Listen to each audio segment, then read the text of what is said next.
The diner went silent the moment they walked through the door. Not the kind of silence you get when someone drops a glass or when a couple argues too loud. This was different. This was the kind of silence that crawls up your spine and sits in your chest like a stone.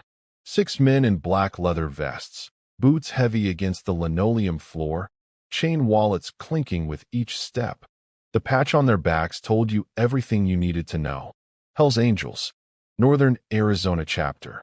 The kind of men who didn't need to raise their voices to command a room. The waitress stopped mid-pour. A trucker at the counter kept his eyes on his coffee. A family with 2 kids quietly asked for their check. Nobody made eye contact. Nobody moved unless they had to. And then, from a corner booth near the window, a voice cut through the tension like a blade. Calm, steady, fearless. Hello, sir. My daughter has a tattoo just like yours. Every head in that diner turned. Not toward the bikers. Toward the old woman who had just spoken. She was small, maybe 70, with silver hair tied back and hands folded neatly on the table in front of her. She wasn't trembling. Wasn't looking down. She was looking right at the man in front. The leader. Tall, broad-shouldered, with a gray beard and eyes that had seen too much. His name was Cal Mercer, though nobody in that diner knew it yet. He stopped walking. His crew stopped behind him. And for a moment, the only sound in the room was the hum of the refrigerator behind the counter.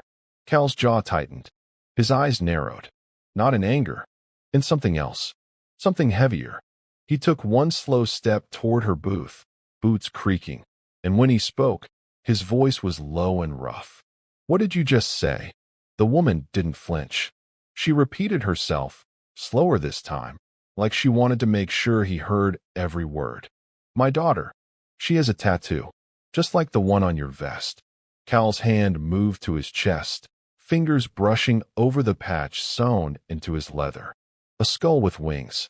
Faded, worn, but unmistakable. He stared at her for a long moment, and then he asked the question that would change everything. What's your daughter's name?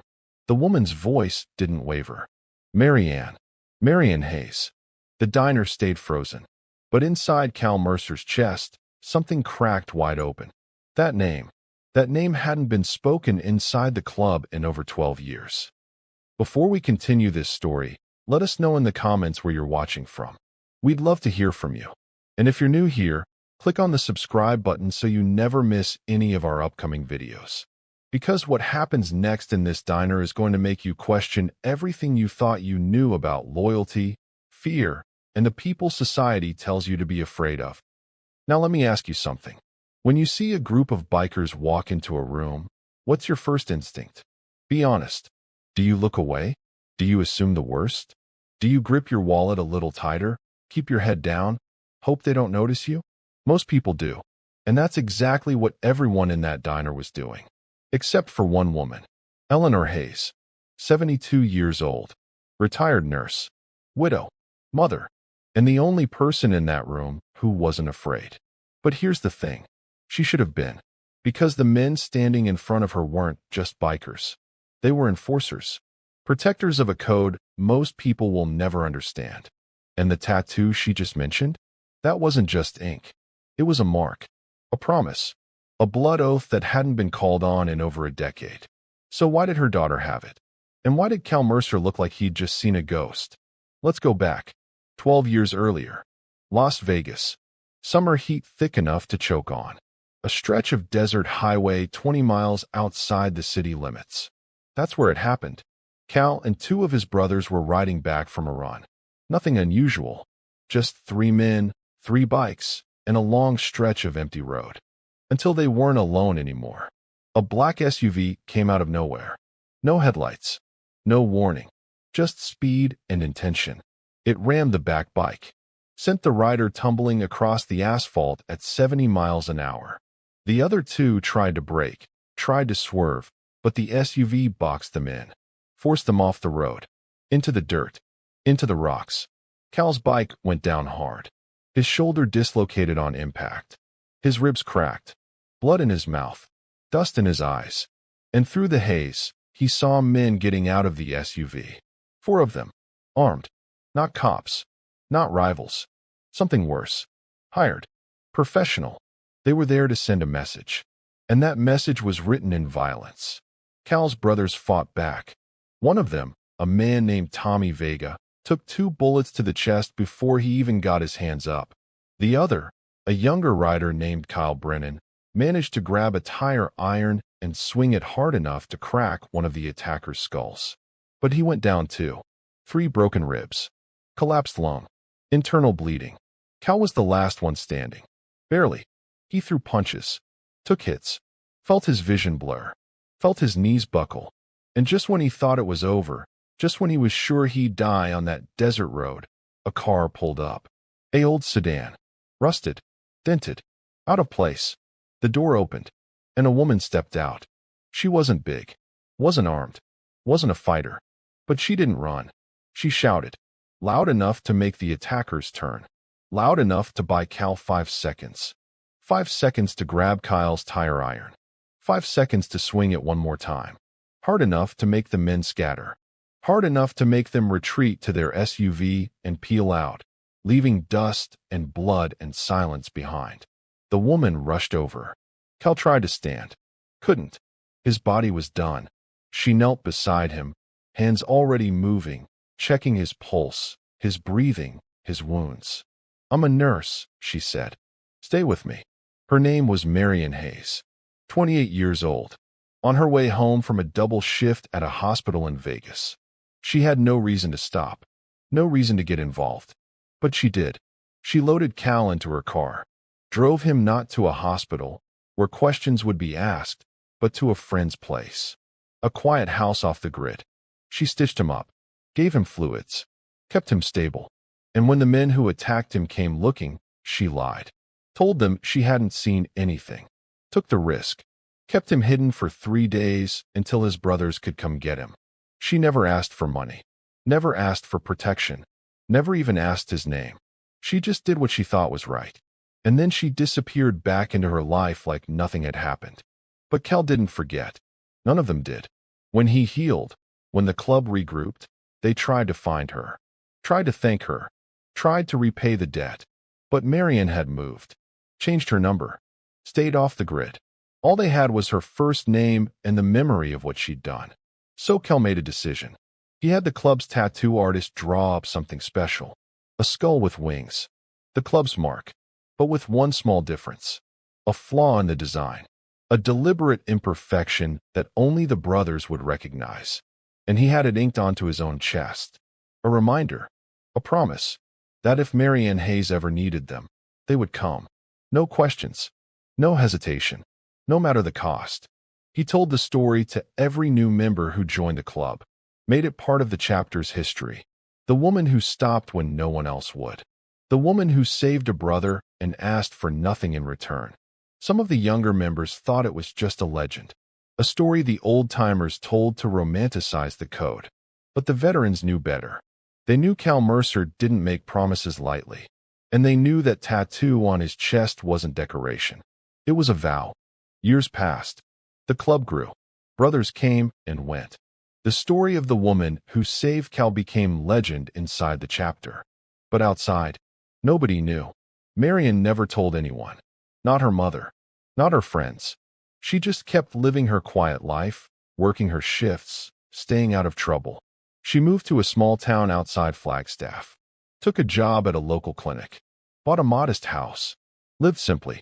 Her mother, Eleanor, moved in with her a few years later after her husband passed away.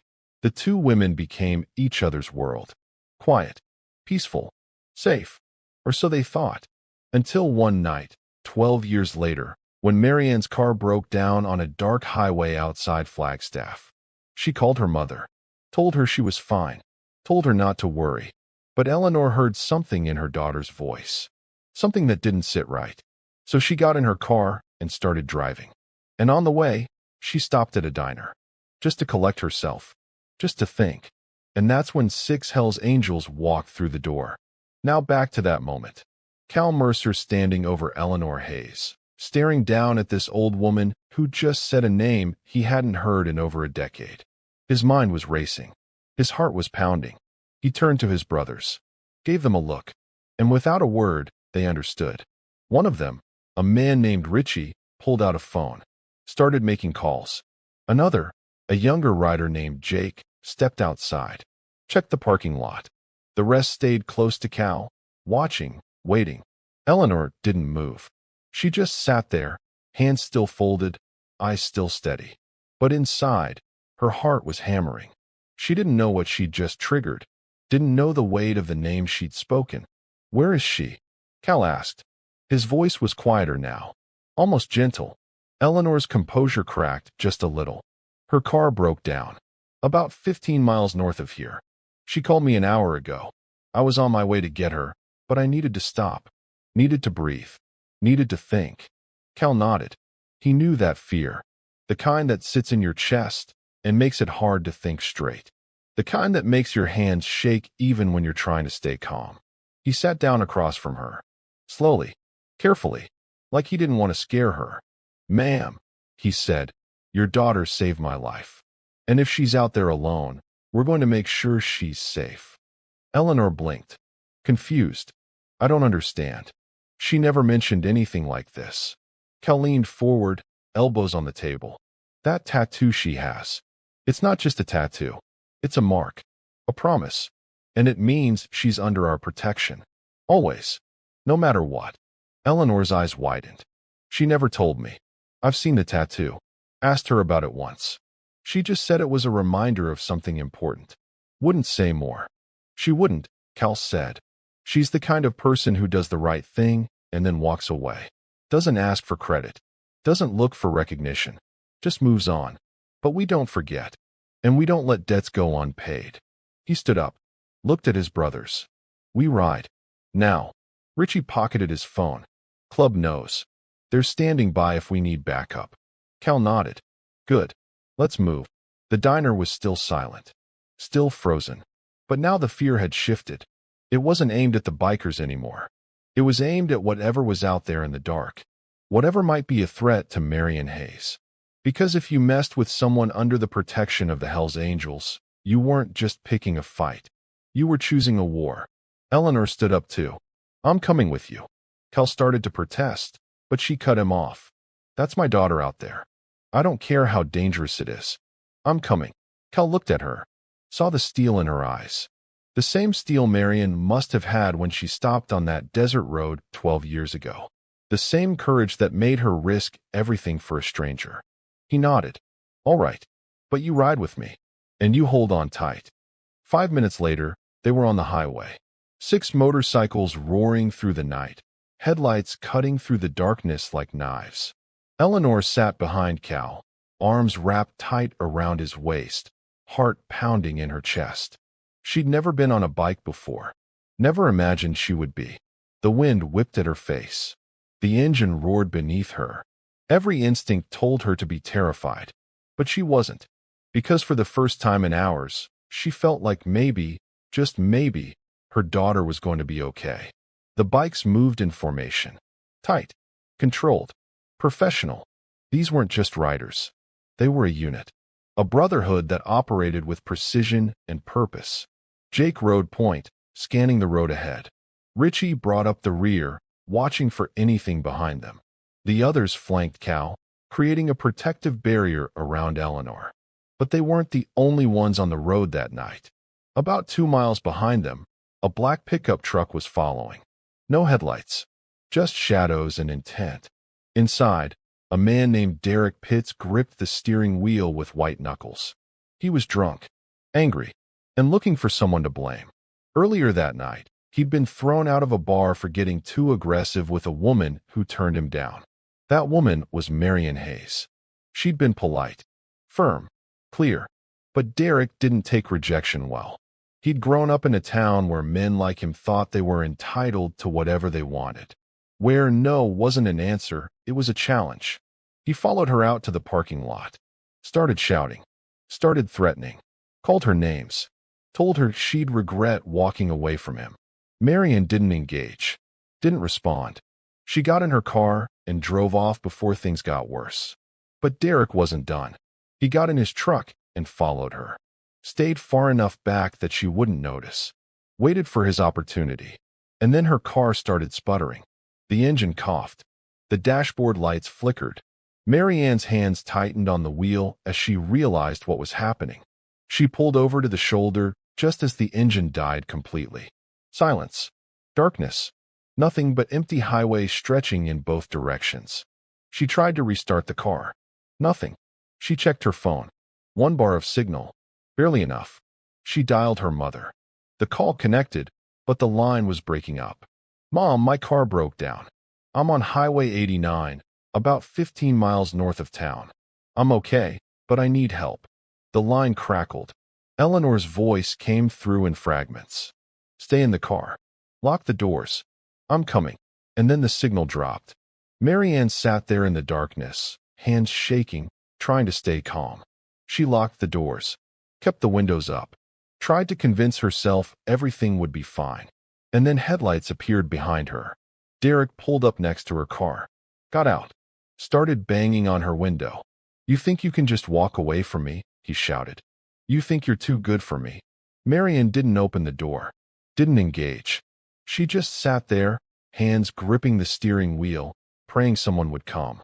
Derek's voice got louder, angrier. "I'm talking to you. Open the door." He pounded on the glass, tried the handle, kicked the side of the car. Mary Ann's heart was racing. She fumbled for her phone. No signal. No way to call for help. She was alone, trapped, and Derek wasn't stopping. And then, in the distance, she heard it. The rumble of motorcycles. Getting louder. Getting closer. Derek heard it too. He stepped back from the car, squinting into the darkness. And then 6 bikes came roaring around the corner, headlights blazing, engines screaming. They pulled up in a tight formation around Mary Ann's car, cut their engines, and the night went quiet again. Cal got off his bike, helped Eleanor down. She ran to her daughter's car, pulled the door open, and wrapped her arms around Mary Ann. "You're okay," she whispered. "You're okay. I'm here. You're safe." Mary Ann was shaking, crying. She held on to her mother like a lifeline. "Mom, I was so scared.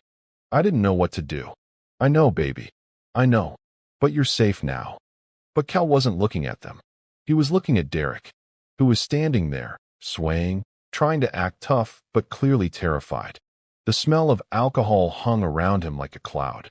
His eyes were bloodshot, his movements unsteady, but there was still aggression in his posture, still defiance in his voice. "This your car?" Cal asked, nodding toward the pickup. Derek didn't answer, just stared at the 6 men in leather vests surrounding him. "I asked you a question," Cal said. His voice was calm, too calm, the kind of calm that comes before a storm. Derek's voice cracked. "Yeah. So what?" Cal took a step forward. "So you need to leave. Now. Or what?" Derek said, trying to sound brave, trying to convince himself he wasn't outmatched. Cal didn't blink. "Or you're going to find out what happens when you threaten someone under our protection." Derek looked at the 6 men standing behind Cal, looked at their vests, their patches, their eyes, and whatever alcohol-fueled courage he had left evaporated. He stumbled back toward his truck. "She's not worth it anyway," he muttered. "Just some stuck-up woman who thinks she's better than everyone." Cal's jaw tightened. "Get in your truck and drive away before I change my mind about letting you walk." Derek got in, started the engine, and drove off without another word. His taillights disappeared into the darkness, and the highway went quiet again. Mary Ann was still shaking, still crying. Eleanor held her close, stroking her hair, whispering reassurances. Cal walked over slowly, took off his vest, and showed her the tattoo on his chest, the skull with wings, the same design Mary Ann had on her shoulder. "I never forgot what you did for me," he said quietly, "and I never will." Mary Ann looked up at him, recognition dawning slowly. Her eyes widened. "You," she whispered. "You're the one I pulled off the highway. In Vegas.